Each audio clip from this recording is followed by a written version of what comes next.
So I have a birthday coming up. I came to the realization that now that I'm getting older, I don't really care about birthdays all that much. And to be honest, I haven't even really celebrated my birthday for a long time.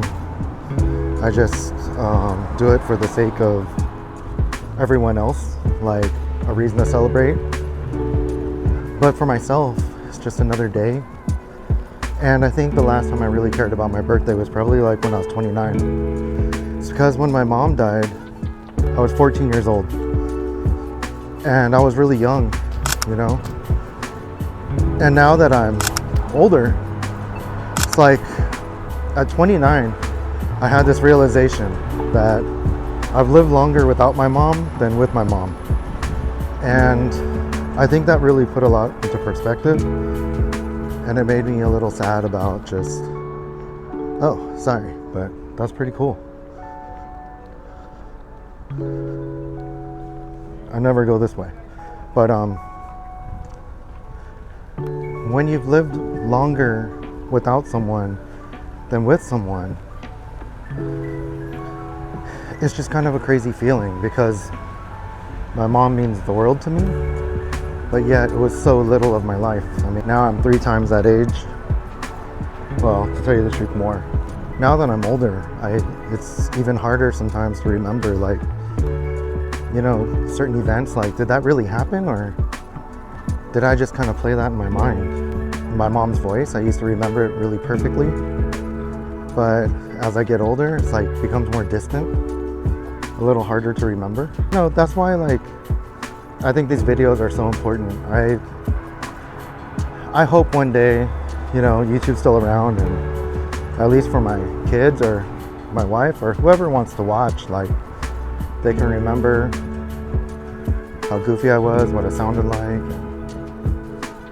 It's just a nice way to store memories. But that's about that. I'm about to go shoot some stuff again for the coffee shop. That was fun. I went to go play golf. You know, it's kind of weird. Golf, you kind of learn a lot of things. I used to golf a lot. I'm not great at it anymore at all. I was nervous. There was a lot of people up at the tee box waiting to tee off. It's the worst part. But I'm alive. I'm just by a tree. A big tree. Really suck. But golf has a lot of similarities to YouTube, or at least like creating videos from what I was thinking. And I guess my point is, when you golf and you just start and you are just having fun, it's really easy. You're just excited to hit the ball. You're not really doing too much. Then you try to get better and you go on YouTube, search up how to get better at golf, how to do this like the pros. And it's like on the creative journey, I think sometimes, I know I did, you head down and watch these videos of like, how do you make a great video? How do you get more engagement? How do this? How do that? And you end up getting more confused. And like with golf, right?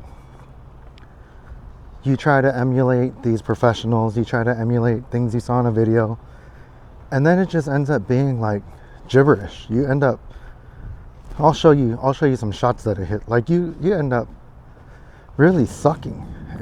It's gonna be a long day. And you get confused and you don't remember like what you're doing anymore. And I think a lot of that is the same way, like with the creative journey.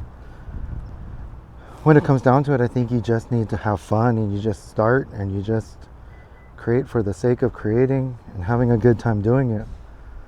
But the minute you start trying to emulate like other people's journey, you know, how the pros say to do it, it just doesn't work. And if anything, it just leads to frustration.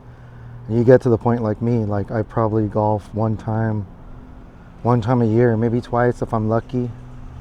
And I really think that's kind of like the trap of trying to emulate other things. I know in the creative journey, I did that where I get to the point where it's like I'm trying to make these videos, trying to get views and numbers, and I get to the point where I don't even want to do it anymore.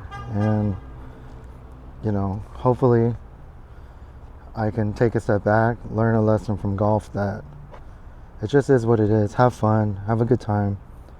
And if you get good at it, you get good at it. If you don't, you still have fun, it's not a loss, you know? So, until next time, peace.